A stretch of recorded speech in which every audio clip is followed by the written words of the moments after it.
तोंडावून आहे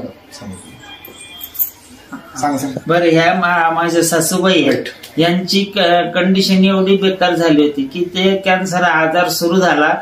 तर कॅन्सर आजार आहे का नाही हे माहित नव्हतं. जेव्हा आम्ही रुग्णालयात चेक केलं, टेस्ट केल्या, तेव्हा ते सांगितलं की हे कॅन्सर आजार आहे आणि 3री स्टेप पार झालेली आहे, म्हणजे 4थ्या स्टेपला सुरुवात आहे. अशा कंडिशनला आम्ही शासकीय रुग्णालय कर्करोग आपल्या संभाजीनगरला तिथं ट्रीटमेंट सुरू केली. केमो झाले, ते एडिशन झाले.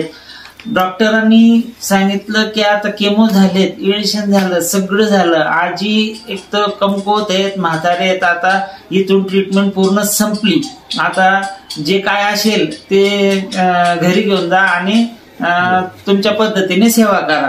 मग आता तिथली ट्रीटमेंट पूर्ण कम्प्लीट झाल्यानंतर इकडे पेशंटला 20% पण आराम नाही. उठता येत नाही, बसता येत नाही, खाता येत नाही, चालता येत नाही आणि पूर्ण लिक्विड ह्या पद्धतीने त्यांना द्यावं लागत होतं, जे की ग्राइंडरमध्ये ग्राइंड करून त्याच्यात भाजीचं पाणी असं नॉर्मल कंडिशन मध्ये चाळणीने चाळून ते चमच्याने त्यांना द्यावं लागत होतं.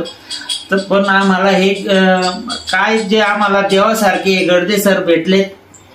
गडदे सरांनी आम्हाला सांगितलं की माझ्याकडे असं आहे, तुम्हाला पाहिजे का. योगायोग झाला तो आमचा आणि माझ्याकडे मी त्यांना म्हटलं की वा, तुम्ही तर भारीच झालं. त्यांना घरी घेऊन आलो. त्यांना सांगितलं की अशी अशी कंडिशन आहे, आमच्या आईंना हे द्या. त्यांनी लगेच तात्काळ आम्हाला हे बॉटल उपलब्ध करून दिली आणि जे सुरुवात केली, आज 2 बॉटल संपल्या, 3री सुरुवात झाली.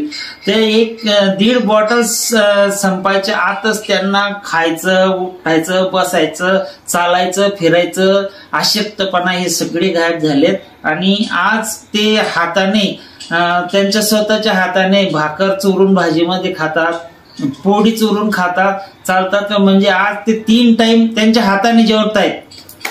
अगोदर त्यांना काहीच चालत नव्हतं. आमची आशा संपली होती.